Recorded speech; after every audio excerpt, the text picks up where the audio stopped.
Welcome everyone to the new deck profile video. I've gotten 3 requests over the last 2 days through deck profiles, starting with Dakr World Exodia, requested by megaboy2001. My Dakr World Exodia. I don't like Dark Worlds too much, although since I've started playing them, I've started quite liking them. I still don't really like the agents too much, although since I've been playing them, especially the Herald variant, I've started liking them a bit more too. So here's my Dark World Exodia deck. It can still function as a good Dark World deck. It has a little less options, especially in the spell and trap part of the deck, but it can still function as a proper Dark World deck and be good and strong in that sense. But the main focus is Exodia. But if you really don't start well with drawing cards and being able to get a combo off of multiple cards to draw, then you can always still go for the normal Dark World plays and just getting the opponent's life points to become 0. So don't worry if you have to discard an Exodia piece for anything. You still have the Dark Worlds to deal a good amount of damage and win your duel for you. Now, starting off, we obviously have the 5 pieces of Exodia, the Forbidden One. I chose the original artworks. I believe this is the OCG artwork. The TCG artwork is different, and the OCG was like a few months ago. I believe like 2.5 months ago it was uploaded, and I just like it more because it's more shiny, more colorful. So I decided to switch it around to that one. As for the Dark World cards, I have 3 beige and 3 bro. I do believe I had 2 beige and I had something else. I don't remember exactly what. Then I put in 3 beige, and then I decided to put in 2 silver instead of 2 of the beige, just to try out how that would work, because they're stronger. But in the end, I decided to put beige back, because I don't often use them as pure attacking things. In that sense, it is still good for... it can still be powerful for attacking beige, but silver would then be a bit stronger. And they can both be used through their effects to return to the hand for Grapha. There's 2 reasons why I went for beige over silver or even gold. Beige, for one, can be exceeded with snow into something, although I barely ever do that. I do that more in my normal Dark World deck, although not that often either. Most important thing, you can normal summon it. So if you do not have a card or card effect left, you don't have them, or you don't have them left, like you've already used gates in your turn, but you still have beige in your hand, you haven't used your normal summon yet, that you can normal summon beige, put it back in hand to summon Grapha. If you'd have silver in place of beige, you wouldn't be able to normal summon anything, you'd have maybe an empty field, instead of having a Grapha with 30,000 attack. That's the reason why I went for it. Then 3 bro to draw cards, because, well, drawing cards in Dark Worlds is good, but in Exodia, drawing cards is also very important. 3 Grapha, it's just the boss monster of the Dark Worlds, destroys things, can quite easily be special summoned back that field, and with trade-in advanced draw, I have a lot of options that I can use it with to draw. With trade-in, it doesn't get its effect to destroy because it discards as a cost, but it still gets me 2 new cards, and that's important. And I can always summon Grapha just back with like beige or normal summoning something to the field. And it can also work with Malefic Stardust or Tragodia, what I want to for rank 8 Xyzs, although the only Xyz that I really often go into would be Coach King Giant Trainer if I can get 3 level 8s out. And that's usually 2 Graphas and a Malefic Stardust, because this guy can just have you draw 3 cards and possibly inflict some damage. The first time I actually encountered this deck, I honestly don't remember who played it. It's one of my friends here on DN. Let me know in the comments who it was. We talked recently even. I forgot. One of my friends used this deck at one point against me. I never realized it was an Exodia deck until he revealed it right at the end. I thought it was just a Dark World deck with a lot of draw power. He used it and then finished it off with Giant Trainer to get the last 3 cards. So it's a good card. You don't get them out too often, but it's definitely helpful because you can just use it 3 times during one turn. There's no limit to that. 2 Malefic Stardusts. I have 2 Stardusts for that in my extra deck. Malefic Stardust, because if you have your field spell, and you can get it quite quickly through just drawing it or snow, Malefic Stardust makes that the field spell cannot be destroyed, which is helpful. It's a nice 2500 attacker. It can exceed with Grapha for, again, usually Giant Trainer, although Heliopolis also sometimes works. I have a nice DevPro replay, which I win with this guy, with Heliopolis, while having no cards in my deck. With Dakr World Exodia, that was very nice. But yeah, that's what it does. Other monsters you control cannot attack, so if you have a couple other monsters, you'd usually not summon Malefic Stardust. What I usually use it for is, however, is to just tribute it again for advanced draw. But if I don't have any other cards that I can combo with, I usually just keep it on the field to actually have something that the opponent won't be able to direct attack me, because 2500 is still a force to be reckoned with. 2 Snow. I could also put it at 3. Snow is a good 1700 beater with gates to 2000. It's there for its effect because they can search for any Dark World card. Usually that would be Dark World Dealings or Gates of Dark World. Although at times I would go for Grapha if I really want to destroy something and I know I have the effects of Gates left or Dark World Dealings or something like that. So then I might go for that. So I'm thinking of maybe going with a third Snow, although it's 2 or 3 Snows that I'm feeling. I'm thinking of getting rid of an advanced draw, because what it does is tribute a face-up level 8 or higher monster you control draw 2 cards.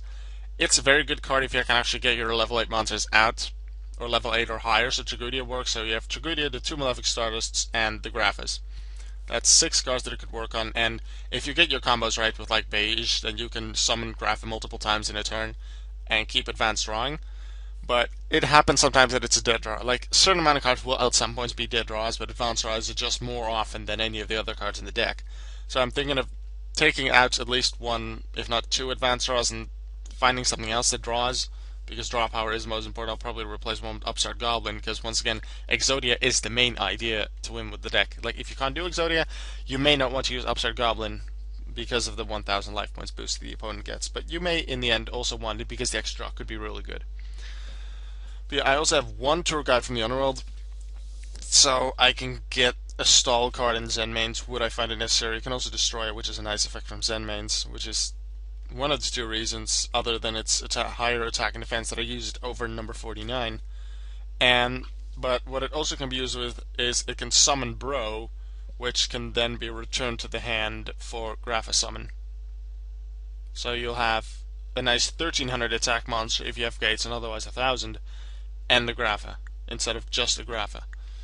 I have 1 Tragudia. It's a fiend, so it works with Gates of Dark World. You can special summon from your hand if your field is empty. Well, not really. It's not like Gorge. Just if you take battle damage. And it can take the level of a monster in the grave and then exceeds. Usually that would be a level 8 to work with Malefic Stardust or Grapha. And then usually into Coaching Giant Trainer.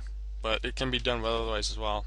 And with the many cards that I draw, I usually have like 3, 4 or more cards in my hand.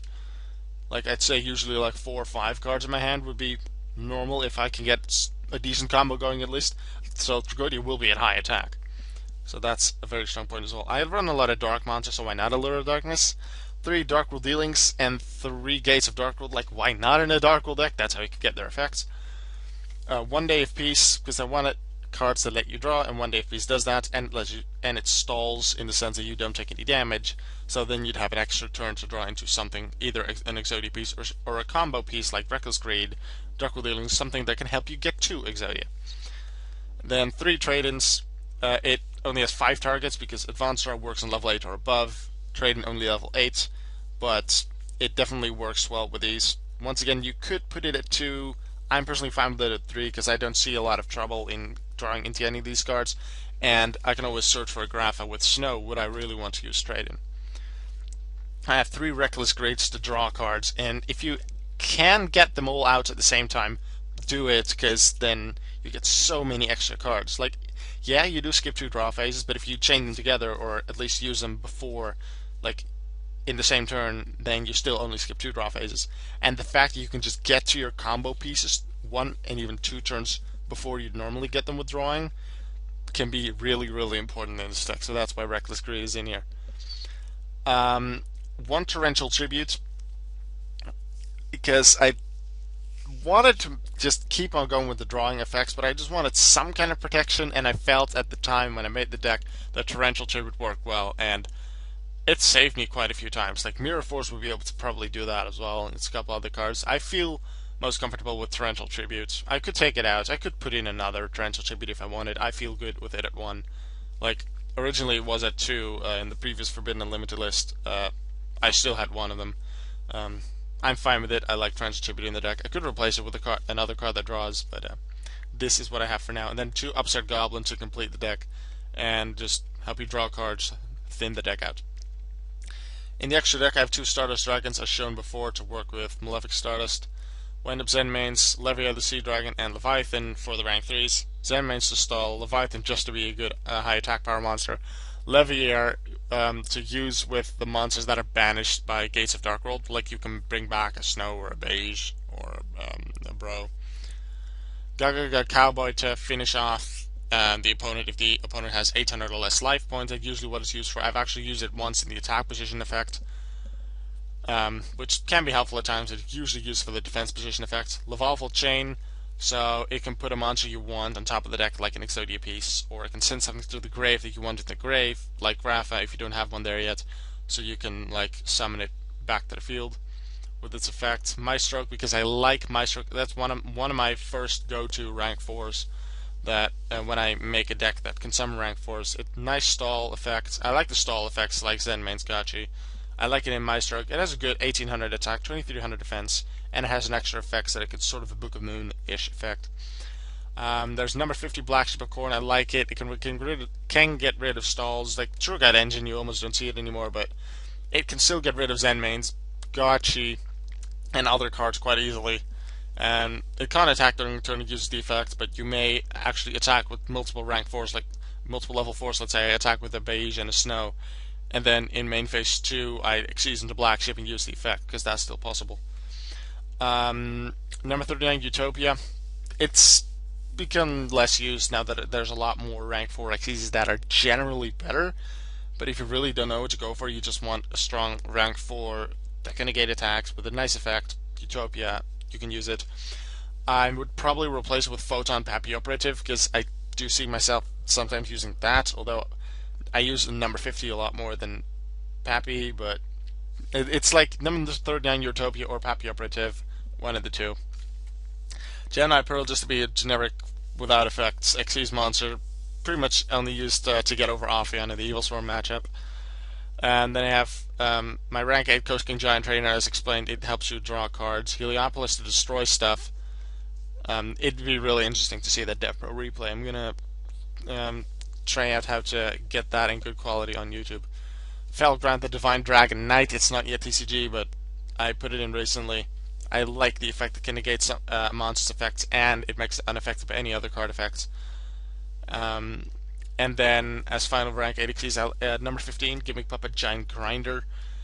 I don't use it too often, especially in this deck, but I do like it. It can destroy special summoned monsters, and there's quite a lot of those these days with the Xyzs.